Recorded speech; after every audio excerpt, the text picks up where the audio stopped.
Kunut ku rukun atau sunnah? Sunnah. Nah, berarti orang kunut ataupun tak kunut, solatnya tetap sah.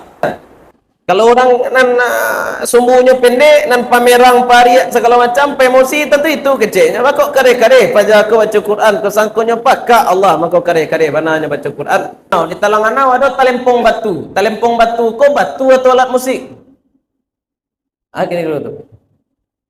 Talempong batu, koknya ndak alat musik, koknya batu. Tiko basusun. Tapi kalau orang santiangnya panca bunyinya deknya batu-batu tadi. Kan paniannya kok haram atau halal kayak? Di kecaan haram nyo batunya, di kecaan halal suaranya rancak paniang jadinya Pak. Atau makanya kita kembalikan kepada apa? Syiar. Assalamualaikum warahmatullahi wabarakatuh.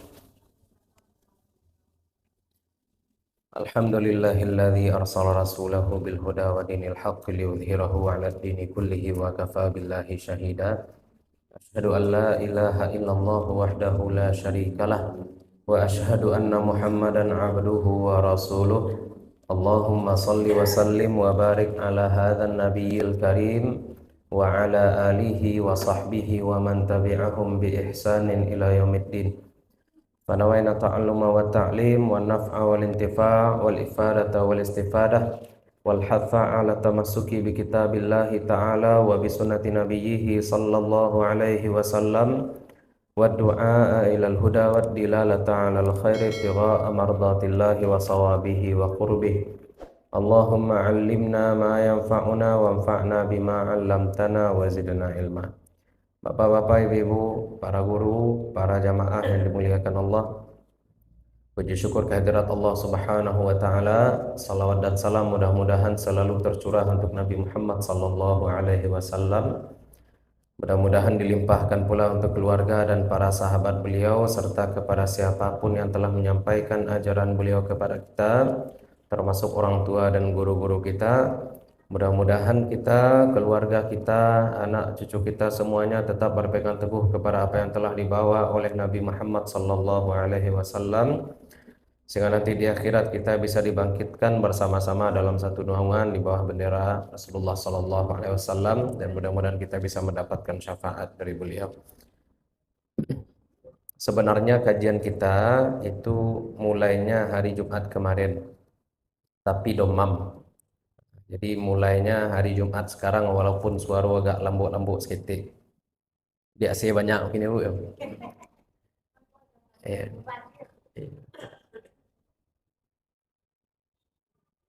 Iya dingin ya. Pindah baar. AC lakang naik duit ya. Mudah-mudahan AC sebanyak aku besok panuh saja. Ya. Bantu ketika etikaf. Ya, bantu etikaf petang mudah-mudahan. Ayo. Bakut pisarami etikaf. Ada snack pagi dia biasa. Ada snack pagi dia. Nggak ada dia snack pagi. Bakut pisarami orang. Mungkin dia acuk libur ya. Tidak baal. Nyodian suan-suan. Insyaallah takmir pasti punya rencana. Ada ambo celiak di buku tadi di kamar ada buku metode memakmurkan masjid. Luar biasa. Dan itu bisa dipraktekkan dimanapun. Ini kadang-kadang nan mau musaji kupai rami bah musaji misalkan nampak pengurus nampak musaji rami di Jawa, contoh Jogo Karian. Awak baca cari alasan. Awak kan beda Ustaz. Ini pendit. Ya, ini bisa asal memang masjid itu jamaah sekeliling, jamaah sekitar yang akan digait. Kalau iktikaf tuh banyak jamaah dari luar kemari. Iya Bu, yuk. Enggak jamaah asli musaji. Kita usahakan jamaah asli masjid kalau bisa ramai. Pada pertemuan terakhir sebelum bulan Ramadan, kita sudah membahas bahwasanya sholat itu terdiri dari rukun dan sunnah. Ya. Awak buean balik ranjinya. Sholat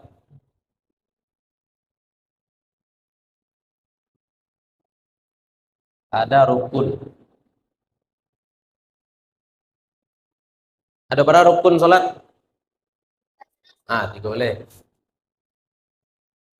Kemudian ada sunnah. Ada berapa sunnah salat?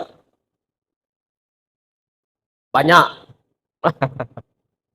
Tapi sunnah salat yang banyak itu 2 saja. Ada sunnah yang besar atau namanya sunnah aba'ad. Ada sunnah biasa, itu namanya sunnah hayat. Hayat. Sunnah aba'ad ada 2. Pertama duduk tahiyat awal.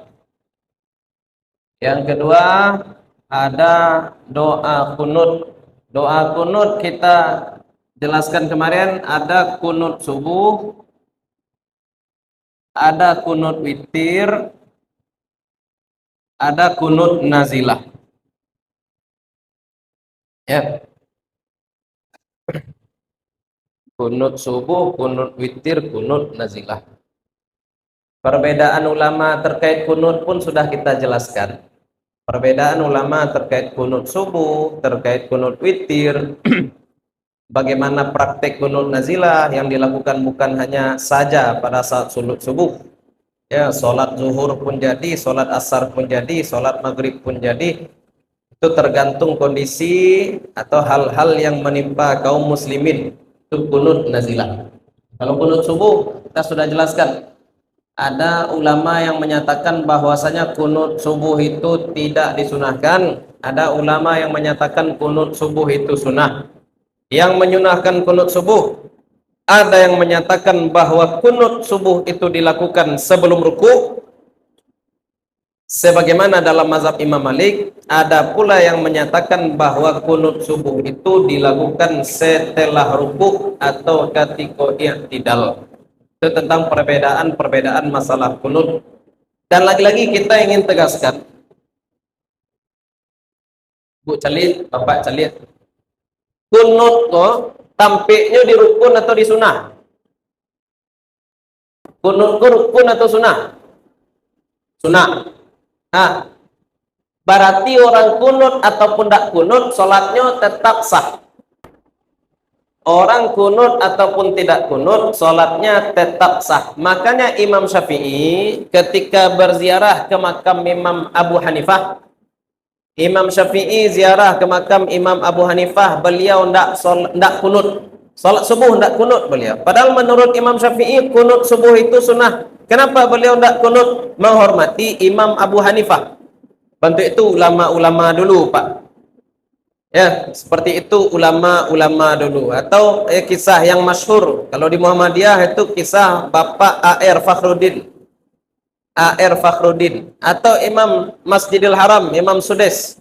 Kalau Pak A.R. Fakhruddin itu kisah beliau yang masyhur itu adalah tentang tarawih. Ya, tentang tarawih. Kalau Syekh Sudes itu datang beliau ke Masjid Istiqlal, diikuti bagaimana praktek salat di Masjid Istiqlal. Kalau kunut ya kunut. Itu nan agak susah mencari zaman sekarang. Zaman sekarang banyak kaji nan ba'anyo awak saja. Bo pernah dulu pas baru sampai di Pekumbuh, ceramah ke Payo Basuang. Payo Basuang musaji nan runtuh tu. Baitur Rahman, Baitur Rahim. Ya, Baitur Rahim. Di Payo Basuang. Ketika itu masjidnya masih runtuh, masih dalam proses perbaikan. Karena ceramah di situ, ditawarkan jadi imam. Sebelum saya maju jadi imam, saya tanya dulu pada bapak sebelah saya, Pak, di siko orang doa basamu atau doa surang-surang sudah sholat? Gua tanya lo, siko orang doa basamu atau doa surang-surang? Kecap Pak tuh doa basamu, Ustaz. Saji Payo Basuang doa bersama. Maju ambo setelah sholat, kemudian ambo pimpin zikir bersama, ambo pimpin doa bersama. Ketika sebelum mempersilahkan ambo disabui mana ada Pak. Ambo berterima kasih karena Ustaz menyesuaikan diri dengan kebiasaan kami di masjid ko. Sebab memang ndak pulo sado jamaah ko pandai berzikir surang. Ndak sado jamaah pandai berdoa surang. Itu kece pengurus. Itu yang susah zaman sekarang. Ya, bagaimana kita walaupun berbeda-beda amalan tetap bisa saling menghargai. Banyak orang sekarang punya pola pikir. Apa pola pikirnya? Al-Quran kita satu, Nabi kita satu. Kenapa ulama bisa berbeda-beda? Orang berpikir serupa itu. Kok bisa ulama berbeda? Quran awak C, Nabi awak C, itu hadisnya C, kok bisa berbeda-beda? Ini kalau kita nyebut, kalau sekarang bahasa medsos itu apa istilahnya? Ini orang namanya kurang piknik, kurang jauh lah ini. Bukan cuma kurang bergaul, tapi dia juga kurang baca kitab hadis. Tapi dia juga kurang baca Quran barangkali. Kenapa? Karena ternyata di dalam hadis kita akan temukan bahwasanya sahabat Nabi Shallallahu Alaihi Wasallam juga berbeda-beda. Apa contoh perbedaan sahabat Nabi? Nabi Shallallahu Alaihi Wasallam melewati Abu Bakar di masjid. Nabi Shallallahu Alaihi Wasallam melewati Abu Bakar, dan Abu Bakar ketika itu membaca Al-Quran dengan suara jahar, sir, mohon maaf. Kalau Abu Bakar membaca Al-Quran, suaranya sir, pelan. Ya, radhiyallahu anhu. Sahabat Nabi yang paling hebat, paling luar biasa, Abu Bakar. Baca Al-Quran suaranya sir, suaranya pelan. Ditanya oleh Nabi SAW, kenapa membaca Al-Quran dengan suara sir? Dijawab oleh Abu Bakar, innalladzi unajihi yasma'uni. Sesungguhnya zat yang saya sedang bermunajat kepadanya mendengar aku. Ya. Allah itu kan mandanga, tak perlu bana kare-kare awak membaca Al-Quran kan lain terdengar dari Allah. Itu kira-kira jawab dari Abu Bakar radhiyallahu anhu. Ketika Nabi melewati Umar bin Khattab, itu berbeda apa? Kalau Abu Bakar baca Al-Quran dengan suara sir, khafi, ternyata Umar bin Khattab membaca Al-Quran dengan suara jahar, karih. Karih baca Quran. Abu Bakar baca Quran sir, suaranya pelan. Umar bin Khattab membaca Al-Quran dengan suara jahar, karih. Kok kalau awak memakai standar Abu Bakar tadi, kok awak salahkan langsung. Bako Umar bin Khattab membaca Al-Quran kareh-kareh, sangkonyo pakak Allah, itu dulu coba. Ya, kalau orang nan sumbunya pendek, nan pamerang pariak segala macam, emosi tentu itu kecilnya. Bako kareh-kareh, pada aku baca Quran, kau sangkonyo pakak Allah, maka kareh-kareh, mananya baca Quran. Tapi Nabi kan tak seperti itu. Nabi pun kembali bertanya kepada Umar bin Khattab radhiyallahu anhu. Ini khalifah kedua. Kenapa baca Al-Quran dengan suara jahar, dengan suara keras? Apa kata Umar bin Khattab? Unabbihul hasanat. Ya. Yang pertama itu beliau ingin istilahnya tanbih, ya. Al-ghaflan, al-asnan, itu istilahnya supaya tidak tekan tua. Ya, kenapa beliau membaca Al-Quran dengan suara keras? Supaya tidak tekan tua. Ibu-ibu kan bulan puasa terasa, bacalah Quran lambe-lambe barasonya. Baca Quran sebentar, suara ketik lambe ala terlalu saja leh. Ya, tak jadi baca Quran. Nah, kalau Umar bin Khattab seperti itu. Apalagi fungsinya baca Quran Umar bin Khattab dengan suara jahar? Wa usjirur syaitan. Itu luar biasa. Kenapa baca Quran dengan suara keras? Mau sia setan. Mau sia setan. Itu makanya kalau dibahas siapa sahabat Nabi yang kalau berpapasan dengan setan maka setan akan memilih jalan lain, jawabannya Umar bin Khattab. Karena ternyata dalam membaca Al-Quran pun niat Umar bin Khattab adalah mau sia setan. Baca Quran, apa saja yang dilakukan Umar memang niatnya adalah mengusir musuh nyata bagi manusia, yaitu setan. Wajar. Ya. Ikut contoh, ya, dan setan pun antara bayang dek bapak dek bu, setan-setan makhluk halus saja. Ikut contoh, di rumah di sebuah komplek perumahan ada maliang, ada maliang. Di komplek perumahan ada dua rumah. Dua rumah ke sama-sama rajin solat malam, sama-sama rajin baca Quran malam. Nancik baca Quran lambik suaranya, nancik membaca Quran kareh suaranya. Kira-kira kalau ada maliang ke rumah mananya masuk? Nanda bersuara. Enak. Orangnya sedang mengaji gua. Antilah masuk kemari. Kalau kecik guru ambo tambah cek le rumah nanda masuk maliang. Atu rumah orang perokok. Ku gara-gara guru ambo. Batu. Nyo betuk batu. Itu gara-gara guru saja ya. Setahu ambo orang-orang perokok kok ndak gampang batu. Ndak gampang batu latar aja.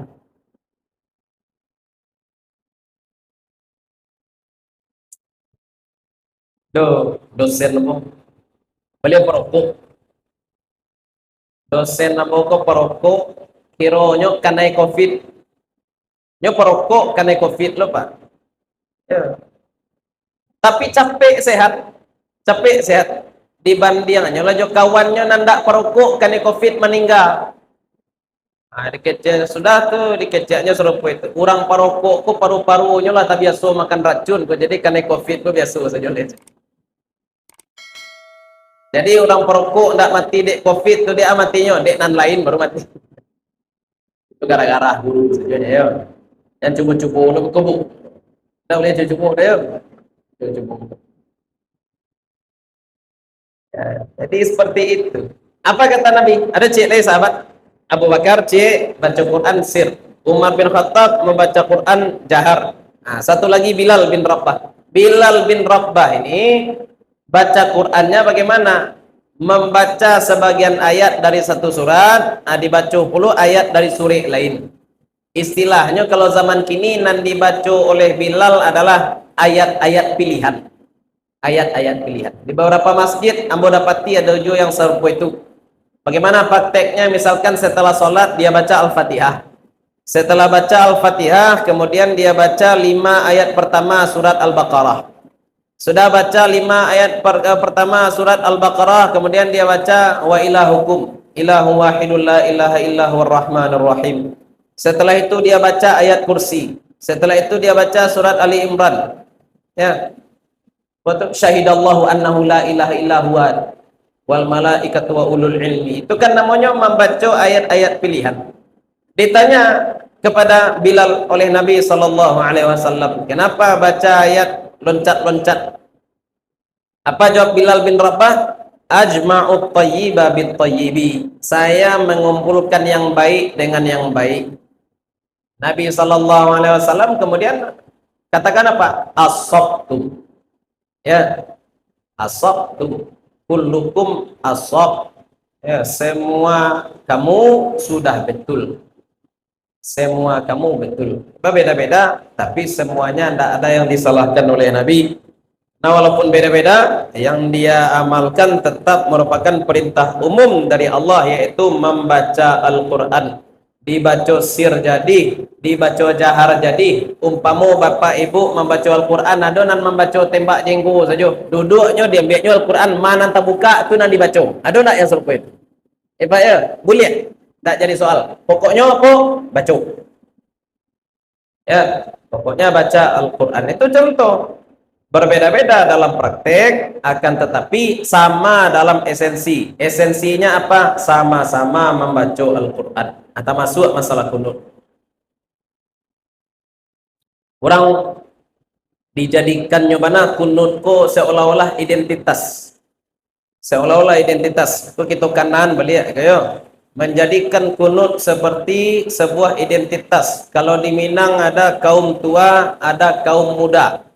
Kaum tua berkunut, kaum muda tidak berkunut. Nah, itu kata orang.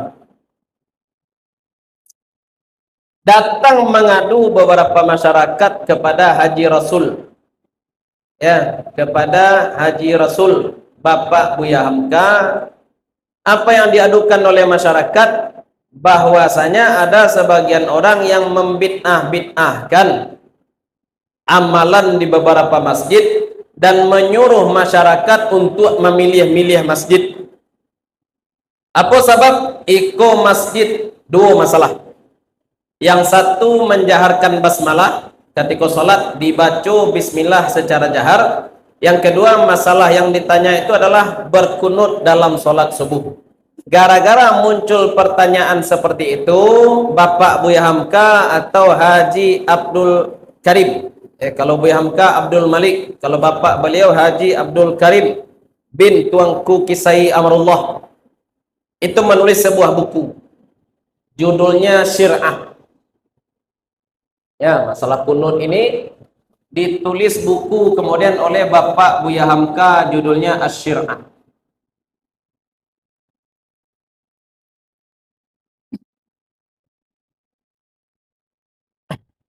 Firraddi ala man qala bi annal jahra bil basmalati wal qunuta fi subhi bid'ah. Ini panjang judul kitabnya, tapi judul pendeknya kok Syir'ah. Syir'ah. Buku ini untuk menjelaskan apa? Menjelaskan dua hukum tadi yang kita sebutkan. Yang pertama, jahar basmalah. Jahar basmalah. Kan Imam Qadonan bismillahnya sir saja. Alhamdulillahi Rabbil Alamin. Baru kareh suaranya Alhamdulillah. Aduh, lu imam dan memang dari bismillah dikarehnya. Itu namanya menjaharkan basmalah. Yang kedua dibahas di kitab itu adalah kunut subuh. Ini dua ini yang dibahas oleh Haji Rasul. Padahal beliau orang Muhammadiyah. Ya, padahal Haji Rasul ini orang Muhammadiyah, tapi punya buku yang membahas tentang kunut dan menjaharkan basmalah. Bamangko serupa itu karena memang rata-rata ulama angkatan Haji Rasul, ya, tuanku Haji Abdul Karim Amarullah, itu kan seangkatan jo nyek para Syekh Ibrahim Musa, seangkatan jo nyek Canduang. Ketika itu orang normal saja. Di Makkah itu 4 mazhab diamalkan. Di Makkah itu ada mufti 4 mazhab ketika itu. Jadi orang tidak aneh dengan adanya perbedaan-perbedaan. Kalau zaman kini perbedaan-perbedaan itu bukan dijadikan sarana untuk menjelaskan bahwasanya agama ini lapang, akan tetapi perbedaan itu dijadikan sebagai indikator pembeda. Hanyalah berbeda jawabnya, beda jawab bantu kapi perlu orang kalau berbeda jawab. Ya, padahal perbedaan cuma perbedaan simpel saja. Kalau kini seanan kena, kalau kini contohnya Ustadz Adi Hidayat kena ya, gara-gara apa? Gara-gara musik. Heboh orang. Ustadz Adi Hidayat jalihkan hukum musik secara adil. Makanya banyak pula ulama yang datang membela, kemudian dikumpulkan hadis-hadis tentang musik. Ada kawan apa mengumpulkan hadis tentang musik itu sekitar 110 hadis. Ada sekitar 110 hadis yang menjelaskan tentang musik, yang menjelaskan tentang alat musik. 40 hadis menyatakan haram. Kau contoh, di kumpulannya hadis-hadis, Pak. Ini kan mau awak ingin tahu hukum musik, baca banyak, cari seluruh hadis berkaitan dengan musik. Oleh kawan saya tadi katanya apa? Dicari di Kutubut Tis'ah, ada sekitar 110 hadis yang menjelaskan tentang musik. 40 hadis itu memberikan indikasi bahwasanya musik itu haram. 40 hadis. Total hadisnya berapa tadi, Pak? 110. Berarti berapa sisa hadis? 70. Hadis nan mengecek haram berapa? Berarti mana banyak ngecek haram atau mengecek halal? Kan itu contoh, ya. Berarti kalau ada hadis menyatakan haram, ada hadis menyatakan halal, berarti musik kondak musiknya hukumnya doh tergantung. Ya, tergantung apa liriknya. Misalkan kalau nyoma lagu, kalau musik alatnya apa? Apakah alatnya kok alat syiar peminum tua? Kalau di zaman Nabi contohnya alat syiar peminum tua itu adalah kecapi. Kemudian mazamir, ya, alat musik tiup seruling kalau di masa Nabi. Kemudian ada namanya darbuka. Darbuka itu alat musik seperti gendang, hanya mengetik model ke bawah. Ya. Model kalau bantuannya darbuka. Di zaman Nabi itu syiar peminum tua. Model. Kalau di zaman kini orang berdisco do pakai ikut. Orang disco kan mabuk. Nggak ada pakai ikut leh, pakai apanya? DJ. Tuh, enak. Itu contohnya. Ulama menarik kesimpulan. Oh, berarti musik ini haram bukan karena musiknya, tapi karena syiarnya. Syiarnya syiar pembuat dosa tak? Kalau syiarnya syiar orang meminum tua, tak boleh. Apa contoh syiar orang meminum tua? Contohnya itu tadi DJ, disco. Ya, kau bakecian musik haram secara mutlak. Orang menyatakan musik haram secara mutlak kalau dibawanya jalan-jalan ke Talanganau, Talanganau, sampai Talumpong Batu itu, Tanjuanganau, namanya itu. Talanganau. Bawanya main-main ke Talanganau. Di Talanganau ada Talempong Batu. Talempong Batu, kau batu atau alat musik? Gini dulu tuh. Talempong Batu, kau nya ndak alat musik, kau nya batu. Tigo basusun. Tapi kalau orang Santiangnya rancak bunyinya deknya batu-batu tadi. Kan paniangnya kok haram atau halal kaya. Di keciaan haram nyo batunya. Di keciaan halal suaranya rancak paniang jadinya, Pak. Atau makanya kita kembalikan kepada apa? Syiar.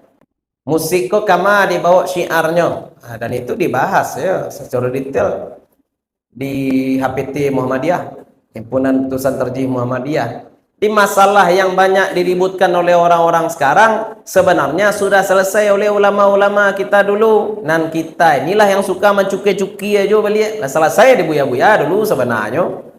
Kau awak membaca, kau buka buku-buku lama tu seketik, oh lah selesai. Kalau lah selesai, mangga dipeributkan juga sekarang. Fokus kita sekarang membahas hal-hal yang tak dibahas oleh ulama-ulama dulu. Contoh masalah yang dibahas oleh ulama-ulama dulu, kau pitih kas musaji, contoh. Barakas musaji ada 100 juta. Kalau 100 juta kas musaji kau dimasukkan ke reksadana, boleh enggak? Itu baru pembahasan baru. Alun dibahas dek Buya Hamka dulu lagi. Wah, bahas tu kini. Ya, Pak. Itu kan masalah kontemporer. Oh, kau awak masalah musik, jolai masalah kunut, jolai masalah doa zikir bersama, jolai sudah tuntas oleh ulama dulu. Awak tinggal mengamalkan saja. Waduh, buya nan mengecek boleh, ada nama ngecek tak boleh, ada nama ngecek makruh, ada nama ngecek haram. Ba kira-kira awak calik saja. Kau nama ngecek kau memang ulama muktabar atau tidak? Amalkan manan sakira-kira tenang hati awak mengamalkan. Yang membuat agama ini rumit itu apa?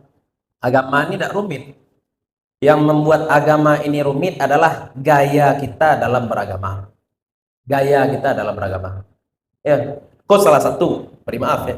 Buya Hamka, salah satu tantangan beliau ketika beliau dakwah dulu, kan masuk-masuk penjajahan kok Pak ya. Yang membuat Buya Hamka kok agak barik hati beliau, gara-gara Buya Hamka pakai jas. Gara-gara Buya Hamka pakai jas. Kalau bapak ibu celiak ya buya-buya tua, nyak parabe, nyak canduang, pakai gamis atau pakai jas? Pakai gamis. Pakai sarung. Kalau Buya Hamka pakai jas. Ada orang yang ringan bana lidahnya kepada beliau dikeceknya Buya Hamka kau kapi ya, bang kau kapi ya, maniru cara baju penjajah. Beri itu orang dulu. Ya, hendak produktif. Maniru cara baju orang penjajah. Iya, kalau nan kue bentuk bapak Buya Hamka, Pak Buya Hamka kok ndak berjanggui lho Pak. Beliau tamek Makkah, bapak Buya Hamka ndak berjanggui. Bapak Buya Hamka tu berjanggui atau bersungui? Sungui. Dan sunguinya sungui sakti. Papilin. Ya, ndak sekedar sungui, memang sungui rancak. Mungkin bagi tanco tahu lah. Tagang sungui beliau. Bapak Buya Hamka seperti itu. Ya, banyak macam. Makanya awak kalau mencari ulama-ulama ahlu sunnah wal jamaah itu tampilan kalau dibuat Pak Ibu-Ibu muktamar ulama ahlu sunnah wal jamaah seluruh dunia, maka kita akan temukan pasti penampilan ulama ke berbeda-beda. Datang dari Indonesia, bahanan dari Indonesia konyo pakai jas tapi Sarawaknya pakai kain sarung. Contoh. Ada dari Suriah, Suriahnya memakai imamah, pakai saroban, tapi sarobannya tidak pakai iku. Datang kemudian dari Mesir, sarobannya tidak perlu pakai iku. Kopiahnya merah. Datang kemudian dari Yaman, Yaman ke Ba'a, sarobannya pakai iku. Itu contoh. Datang orang dari Saudi ya, memakai bentuk tutui keperluan anak-anak ketam kaji ke. Ya. Ke selendang. Ulama berbeda-beda penampilan. Kenapa? Penampilan itu tidak diatur sedemikian rupa sebenarnya oleh Nabi Sallallahu Alaihi Wasallam. Yang penting nutup aurat. Kok pakai gamisnya, kok pakai sarobannya, kok pakai kopiahnya. Pokoknya aturan dasar tutup aurat, kemudian pantas atau tidak baju itu dipakai, selesai. Itu contoh perbedaan. Inilah ya, yang membuat kemudian Islam itu bisa berkembang kapanpun dimanapun. Karena sebenarnya pantangan yang haram dalam syariat Islam itu tidak banyak. Kama mana Islam kok dibawa Pak, bawa ke Arab, bawa ke Eropa, bawa ke Indonesia. Boleh makan apa saja kecuali nan haram. Apa nan haram? Babi, darah. Nah, kita sebutkan dalam bab taharah enak. Itu kalau ambo baca dulu sejarah masuknya Islam ke ranah Minang ko, Syekh Burhanuddin Ulakan, salah satu langkah beliau untuk menghindarkan diri dari makanan haram di Sumatera Barat dulu lamang. Koko perlu ditahqiq, sebenarnya perlu diteliti ulang. Betulkah lamang itu hasil islamisasi Minangkabau atau tidak? Bamang kau serupa itu Islam datang, awak makan Pak. Kau pariwak di rumah orang boleh jadilah bakaikan dia. Ya Bu, ya. Kan tabayang nih Bu, tabayang dah Pak. Bisa jadi kau pariwaknya lah bakai masak babi. Bacaronya supaya nan awak makan kau terjamin sucinya pakai apa? Hebat tuh. Ya, ada teori yang menyatakan bahwasanya itu adalah contoh proses islamisasi di Sumatera Barat. Lamang. Ya, untuk menghindarkan diri dari makanan-makanan yang terkontaminasi najis. Kan luar biasa itu. Ya. Dan dia doa ko lamang ko di kerajaan Nabi tindak aja nih itu dikaji. Ya. Ndak harus pula awak makan kurma, walaupun awak suku kurma, ambo suku kurma, ambo bulan puasa tu Bu, ambo stok kurma, bama ambo stok kurma, ambo ingin berbuka sebagaimana Nabi berbuka, jangan Nabi berbuka jo kurma, awak pakai kurma. Laptaan di orang rumah, iya minum lah dulu berbuka, ndak, ambo berbuka jo kurma dulu baru minum. Itulah. Ya, tapi bukan itu, ambo meniru Nabi, ambo dek cinta Nabi, ambo tiru Nabi. Ya, ada contohnya Nabi bercincin di mana? Kelingking suuk. Contoh, ambo pakai cincin kelingking suuk, Pak. Tapi ambo de orang Minang pakai le cincin batu cik. Ya. Dia awak tetap je berbudaya ya Bu, ya tetap je Pak. Ya, ado jo budaya awak tu. Dan tinggal pula sunnah, tinggal budaya, tinggal suku capang, suku capeh hendak. Kalau ada budaya yang tidak bertentangan dengan syariat, pakailah, tidak masalah. Ya, pakai kopiah hitam, kopiah BK, tidak masalah. Pakai kopiah buliknya, tidak masalah. Kita singgung lo Ustaz Saifullah. Ya boleh. Kok kopiah bentuk kopiah Nabi atau kopiah paus di Itali ke Ustaz? Kita singgung lo orang. Ya, nah, itu zina, Tetik kepala ko perhiasan, pakailah. Ya, boleh kopiah hitam, kopiah karet, kopiah BK, do AC atau tidak do AC, tidak masalah. Yang penting namanya apa? Zina, perhiasan. Itu Islam ko lapangnya, baju yang penting tutup aurat, makan yang penting tidak nan haram, solat 5 waktu jangan tinggal, zakat 2,5% itu minimal. Kalau ingin memberi lebih dari 2,5% silahkan. Zakat fitrah berapa? Zakat fitrah itu 4 mud atau sekitar 2,5 kilo. Zakat fitrah 2,5 kilo per orang. Kalau misalkan kita ingin memberi lebih, dia gih puluh piti, dia gih puluh minyak, tidak masalah. Pokoknya yang standar minimal ini jangan kurang. Ya, itu contoh. Makanya Islam ini bisa didakwahkan di mana-mana, bisa. Asal wak jangan banyak gaya. Gaya kan memang buat Islam ku ditolak orang. Gaya. Ya, gaya kita dalam beragama. Jangan dipaksa orang ya. Nan jelin nan wajib tak tinggal, nan haram tak kerajuan. Yang lain yang lain lapik. Yang wajib tak ditinggalkan, yang haram tak dikerjakan, yang lain lapang. Itu yang as-samhah dalam agama. Hanafiyatis samhah. Itu kata Nabi ya. Bu'ithu bil hanafiyatis samhah. Aku diutus dengan agama yang lurus. Agama yang lurus ini bagaimana? Penuh toleransi. Toleran. Ya, ada sahabat tadi baca Quran jahar, baca Quran sir. Ada orang kunut, ada orang tak kunut. Nah, kita menyesuaikan saja. Kita menyesuaikan saja. Tidak ada yang salah. Yang ini boleh, yang itu boleh. Yang salah adalah yang menyalahkan dalam perkara khilafiyah. Tapi kalau ada perkara yang jelas-jelas salah, baru di situ kita luruskan. Nah, perkara kunut. Sekarang kita bahas. Ibu-ibu, kalau ada yang mau nanti, ini buku syirah yang ditulis oleh Haji Rasul ini ditulis oleh beliau dengan bahasa Arab. Sekarang dalam proses terjemah oleh kawan kami Ustadz Akbar. Beliau kuliah di Padang. Ustadz Akbar sedang menerjemahkan kitab Asy-Syir'ah ke dalam bahasa Indonesia. Ya, mudah-mudahan kalaulah capek, kalaulah sudah kitab ini diterjemahkan, nanti bisa kita fotokopikan. Ya boleh. Yo ikhlas saja tidak untuk dijual. Menerjemahkan perai saja. Nah, sekarang kita bahas sunnah ayat, yaitu sunnah-sunnah yang kalaupun ditinggalkan, sholatnya tetap sah, tapi tidak perlu ganti sujud sahwi. Kok sunnah kadang? Ini sunnah besar. Kalau ketinggalan dua ini bagaimana? Ruginya rugi besar. Ruginya kadang. Kalau ruginya rugi besar gimana? Jangan sampai tertungkui dek rugi. Kalau bisa taireng saja. Baca caranya supaya taireng, sujud. Sujud sahwi. Ya, diganti dengan sujud sahwi. Contoh ibu duduk tahiyat awal, tak langsung tagak. Ya Pak, apa? Salat 4 rakaat. Pas rakaat kedua terlanjur berdiri. Ya, kalau ibu duduk batal salat. Kenapa batal salat? Berdiri hukumnya rukun salat. Berdiri ini rukun salat, wajib hukumnya. Sedangkan duduk tahiyat hukumnya sunnah. Kaidahnya apa? Tidak boleh kita korbankan yang wajib untuk yang sunnah. Kalau sudah berdiri terlanjur bagaimana? Lanjutkan sholat, nanti sebelum salam lakukan sujud sahwi.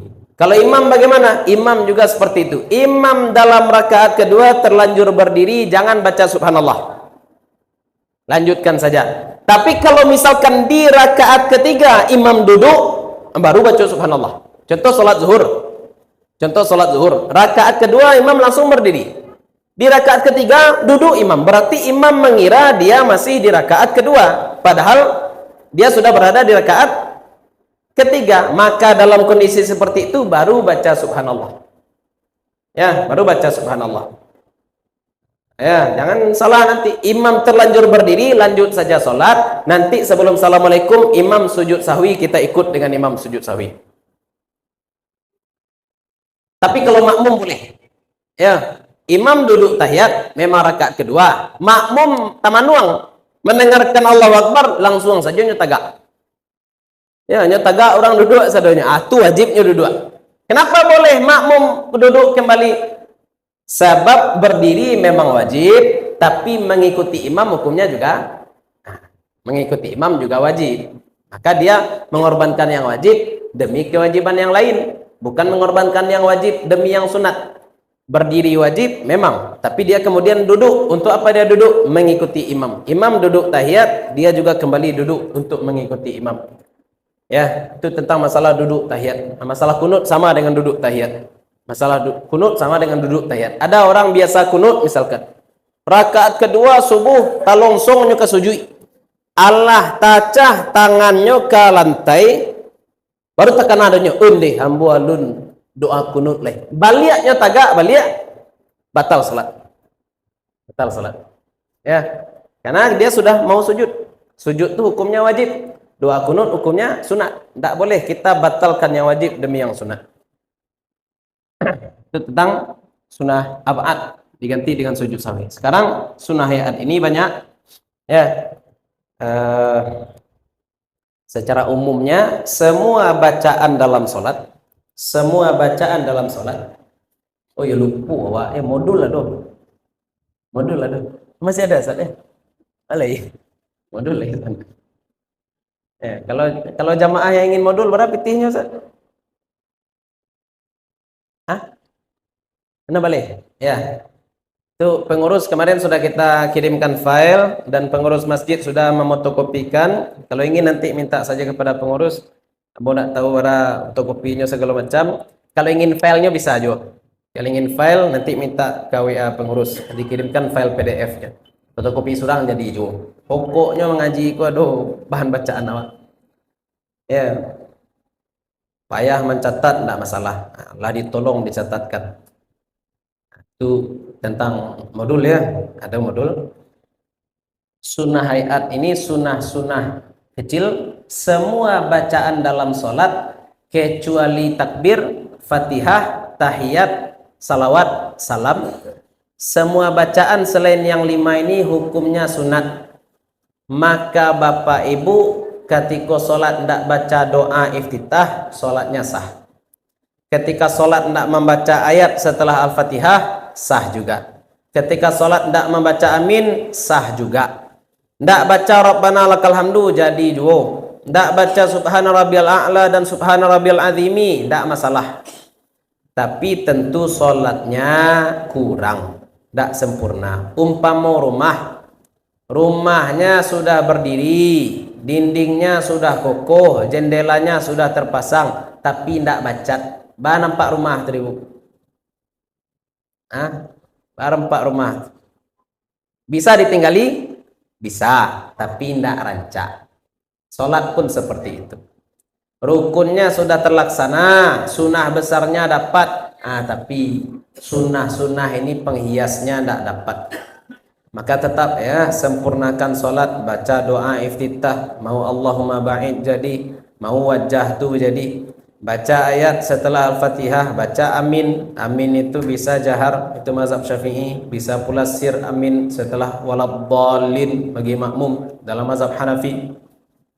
Bisa juga bacaan ruku boleh subhanakallahumma wa bihamdika allahumma ighfirli, boleh subhana rabbiyal azimi, boleh subhana rabbiyal azimi wa bihamdi. Itu pilihan-pilihannya banyak. Bentuk duduk juga sudah kita gambarkan, bagaimana duduk tawarruk, bagaimana duduk iftirash. Itu namanya sunnah-sunnah hayat. Dan sunnah-sunnah hayat ini banyak ibu ya. Sunnah hayat ini banyak, tengok saja di dalam modul. Insyaallah pertemuan selanjutnya kita akan membahas tentang hal-hal yang membatalkan sholat, ya, hal-hal yang membatalkan sholat. Aduh, alun lain. Sunnah-sunnah setelah sholat, seketik. Sunnah-sunnah setelah sholat. Zikir apa yang dibaca, kemudian mana yang dulu istighfar. Ada orang setelah sholat, Ustaz, tidak istighfar dia. Kenapa dia tidak istighfar? Dia baca alhamdulillah, Ustaz. Kok sudah sholat baca alhamdulillah? Wallahu a'lam. Ya, boleh jadi orang ini menganggap bahwasanya ketika dia mampu menyelesaikan sholat itu adalah nikmat. Dan dia bersyukur karena dia masih diberikan hidayah oleh Allah mampu melaksanakan sholat. La in syakartum la azidanakum, bisa jadi. Ya, tapi ada praktek-praktek setelah sholat yang barangkali kita selesaikan itu sedikit, baru kita membahas tentang makruh dan pembatal-pembatal sholat. Itulah barangkali mudah-mudahan bermanfaat bagi ibu, bapak-bapak, terutama untuk kami pribadi yang menyampaikan. Mohon maaf kalau ada salah, ada yang kurang, ada sesuatu yang tidak kami letakkan pada tempatnya. Assalamualaikum warahmatullahi wabarakatuh.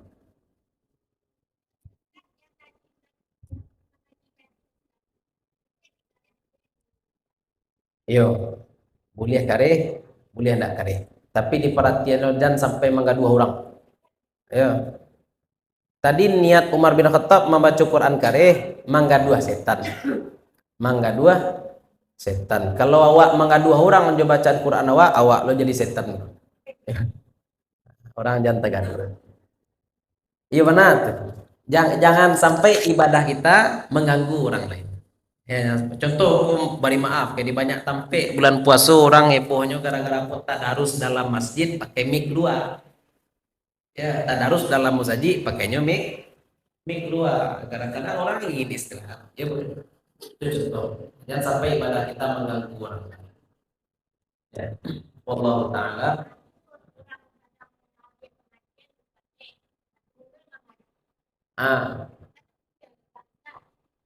Aduh, kok contoh. Ambo kalau di sekolah sadang maja, ada anak baca Quran tuh ambo ganti telinganya.